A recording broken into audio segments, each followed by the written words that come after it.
Hai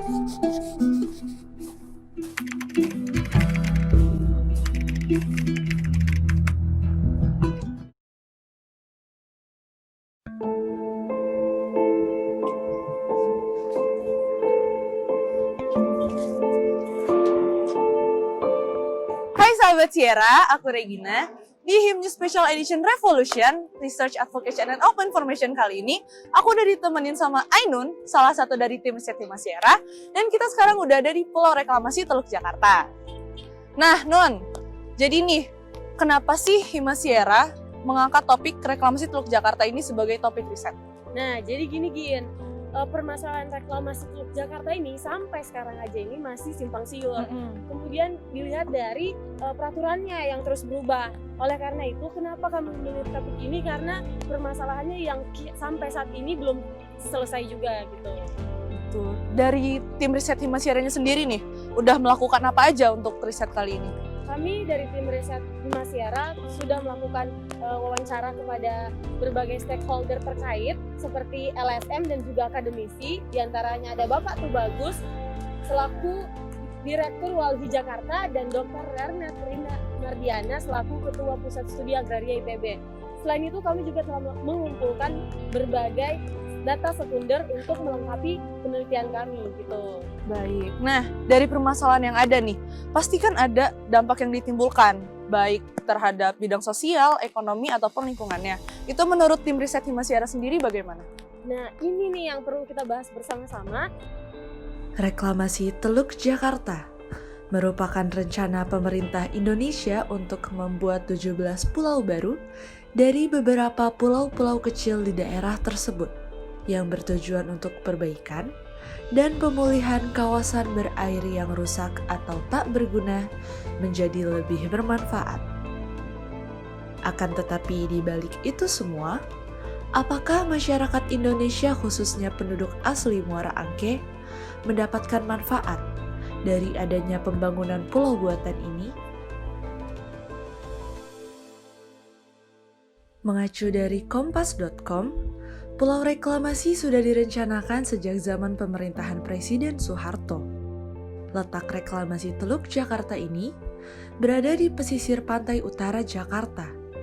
Bahkan sudah ada keputusan Presiden akan hal ini, yaitu Kepres nomor 52 tahun 1995 tentang reklamasi pantai utara Jakarta, dan juga Peraturan Daerah nomor 8 tahun 1995.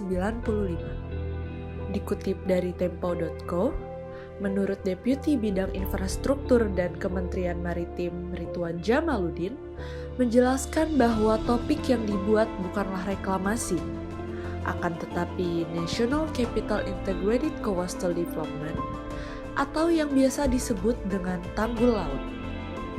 Tujuan proyek NCICD ini pertama, untuk melindungi Jakarta dari penurunan tanah, abrasi, dan lainnya.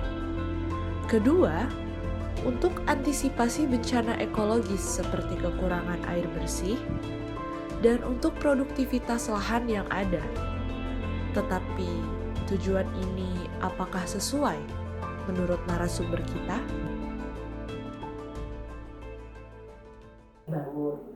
Nah, apakah yang diperlukan pulau reklamasi itu untuk apa? Apakah tujuannya untuk mengatasi jumlah penduduk di Jakarta yang semakin banyak yang memerlukan ruang hidup atau tempat tinggal, ataukah dia diperlukan untuk membangun sarana pengembangan ekonomi bagi para investor yang ada di Jakarta? Itu kan bisa kita lihat.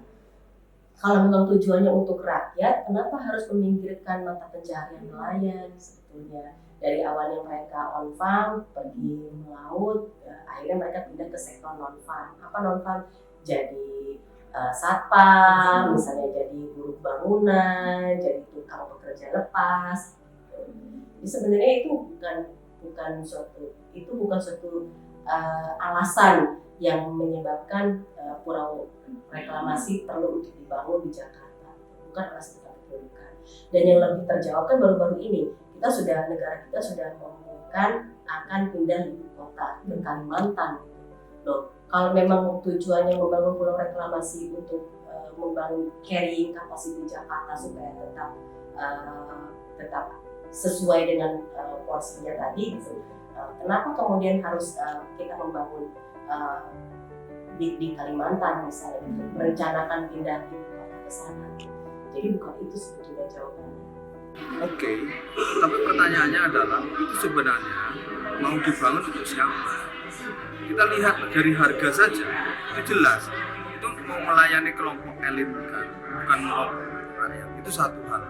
Makanya sebelum ngomong soal izinnya yang berganti-ganti harus kita tanyakan dulu pembangunan yang mau teluk itu mau pembangunan teluk ini, reklamasi ini sebenarnya kan mau dibuat properti. Nah, properti ini sebenarnya melayani siapa? Makanya yang saya pertama kali saya tegaskan adalah itu tidak untuk rakyat.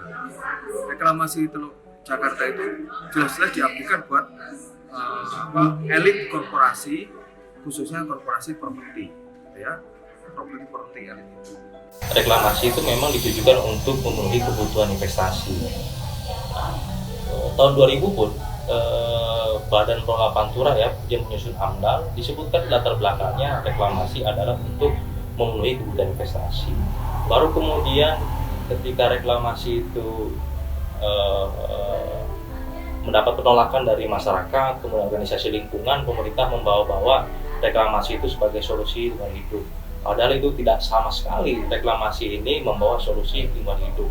Bahkan itu akan memperparah kerusakan di sepanjang pantai utara Jakarta. Disebutkan tadi tujuannya adalah antisipasi bencana ekologis seperti kekurangan air bersih. Akan tetapi, hal ini sedikit berbeda dengan apa yang dikatakan oleh narasumber kami.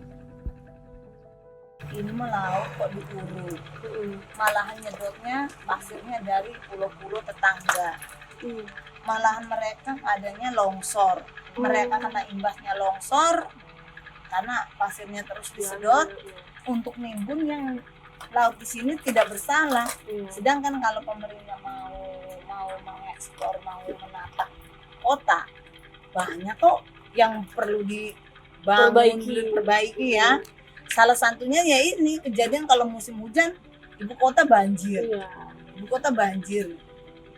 Kenapa air si laut ini yang aman-aman aja malahan yaitu berarti kan kesalahannya dari manusia juga ya yang kurang bersyukur adanya. Apa itu kerusakannya? Banyak ya, dia menambah beban pencemaran di Teluk Jakarta semakin tinggi, menambah beban sedimentasi yang lebih kali adalah menahan arus seluruh sungai di Jakarta yang semuanya yang hilirnya semua ada di pantai utara Jakarta yang akan menambah pada meningkatnya banjir di Jakarta. Mas, itu nggak layak disebut pulau. Jangan sebut pulau reklamasi. Kenapa? Ketika menyebut pulau, itu syarat utamanya adalah reklamasi itu dikenal di dalam pengembangan kelautan itu dikenal memang. Tapi reklamasi yang dimaksud adalah mempertahankan sistem ekosistem ekologisnya nggak berubah.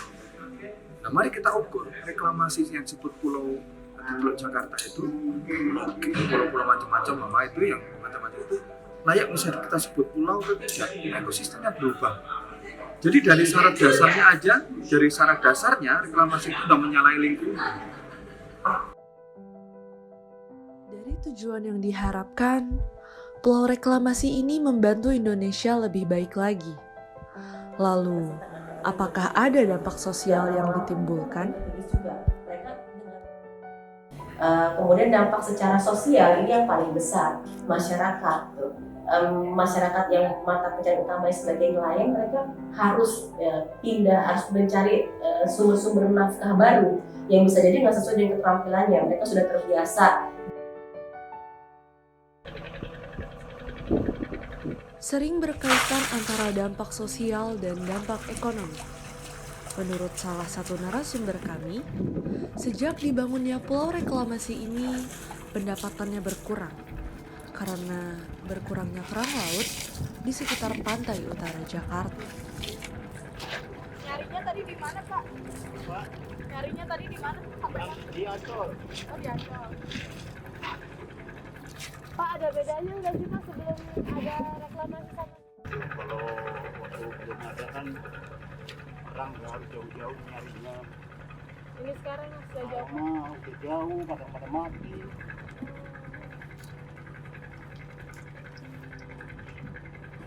Jangan, tapi yang merasakan ikan banyak enggaknya, sekarang lagi menipis enggaknya kan nelayan yang ngerasain.